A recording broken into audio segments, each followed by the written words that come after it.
Bon, on a beaucoup parlé de distanciation sociale ces derniers temps. Ouais, mais nous on veut parler de distanciation brechtienne. Tu nous en dis deux mots, Fred? Ok. Quand un acteur joue, soit il s'identifie totalement à son rôle, pour que le public s'identifie avec lui.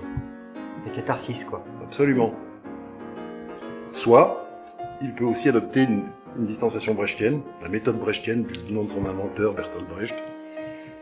L'acteur joue et se fait le témoin ou raconte la scène pour que les spectateurs puissent garder une distance critique par rapport à ce qu'ils voient.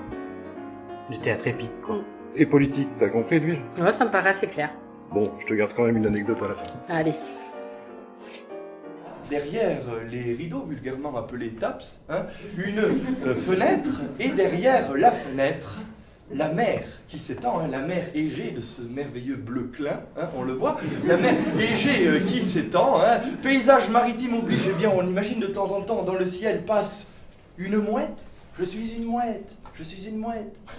Cet heureux temps n'est plus. Tout a changé de face depuis que sur ces bords, les dieux ont envoyé la fille de Minos et de Pasiphae. Qu'est-ce que c'est ça? La fille de Minos et de Pasiphae. Il s'agit de Phèdre, bien sûr, mais il s'agit aussi, dites-vous, d'un alexandrin. Ça, dans mes souvenirs, c'est depuis que j'ai tombé en panne. J'ai appuyé sous les freins et il y a tout qui m'a dégringolé dessus. Alors maintenant, est-ce que j'ai bien pensé à inviter Charlemagne à mon anniversaire?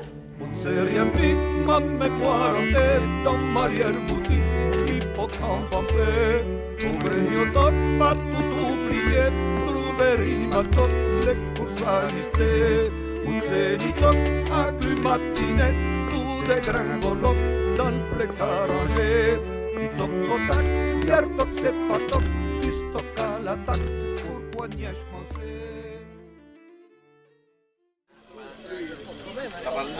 Je n'entends plus, je n'entends plus toi. Je n'entends plus quand. Je n'entends plus. Entendre s'inverse à l'intérieur. J'entends ce rien de l'intérieur qui m'invente, qui m'inverse dans l'ailleurs.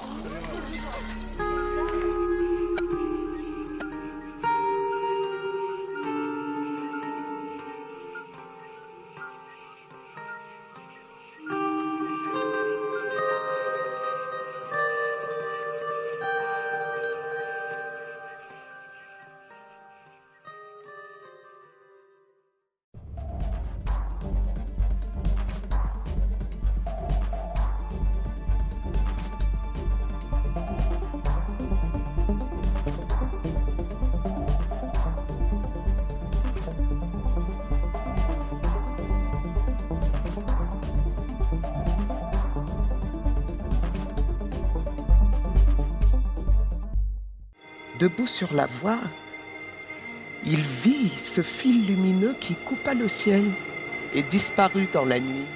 Nous avions l'impression d'être seuls au monde. Il savait maintenant qu'il allait réaliser l'idée qui lui était venue il y avait déjà longtemps. Se pendre à un arbre solitaire ou se précipiter dans un gouffre qui, ouvrant son vide ténébreux, l'attendait depuis toujours.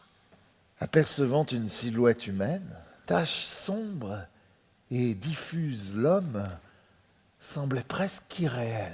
Tout étonné de n'être plus seul, il ne pouvait détacher son regard de ces deux inconnus. Ils étaient comme deux hyènes craintives et circonspectes qui auraient flairé sa mort.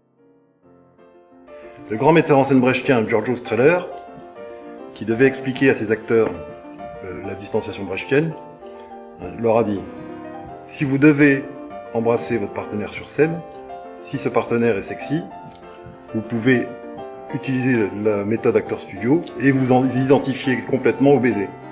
Si votre partenaire n'est pas à votre goût, alors utilisez la méthode brechtienne. Ces deux méthodes, évidemment, sont à pratiquer sans masque. À demain.